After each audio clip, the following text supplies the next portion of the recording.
She told me she was staying late at the office, typing out some last-minute reports and finishing a project, and I believed her at first, trusting the routine we'd built over years, until a niggling doubt crept in, that tiny, insistent whisper in my mind that something felt off. So I decided to take a detour past the office under the pretense of grabbing a late coffee, and that's when I saw him, leaning close, laughing quietly, his hand brushing hers in a way that made my chest tighten and my blood run cold, and for a moment I froze, my mind spinning with disbelief and rage. But instead of charging in, I retreated, allowing the scene to imprint itself fully, every smirk, every subtle flirtation, every familiar gesture she reserved for no one but me now laid bare, and I began planning, letting my shock cool into a sharp, deliberate strategy, knowing that confronting her in the moment would satisfy my anger but not my need for justice. So I followed them at a distance over the next few days, uncovering patterns, secret meetings, whispered messages, and piecing together the truth she had tried so carefully to hide,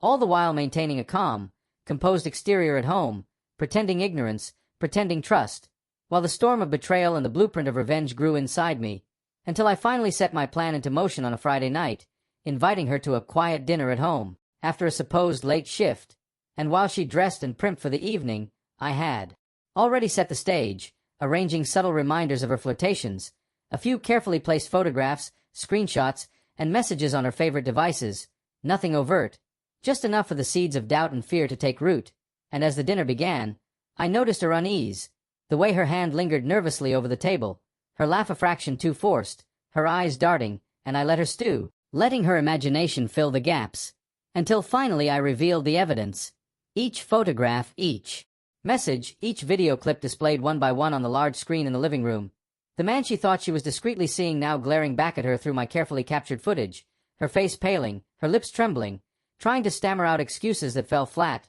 each word unraveling her further. And instead of yelling, instead of storming out, I remained calm, letting the realization of her exposure sink in fully, letting her face the humiliation and the weight of her choices, knowing that no argument, no tearful plea could erase the betrayal she had woven so casually. And as she sank into the couch, silent, broken, I delivered the final blow, not with words, but with action, sending copies of the evidence to her closest friends, family, and even the office where she had pretended to be working late, watching from a distance as her carefully constructed facade crumbled, seeing the messages pour in, the shocked reactions, the disbelief, the whispers of betrayal that now surrounded her, and only then did I walk into the room and look her in the eye, letting the cold truth hang between us, knowing that I had not just caught her, not just revealed her infidelity, but had orchestrated a downfall so complete, so precise, that she would remember this night every time she tried to hide behind lies. And as I turned and left the house, the quiet satisfaction of a plan executed perfectly washed over me,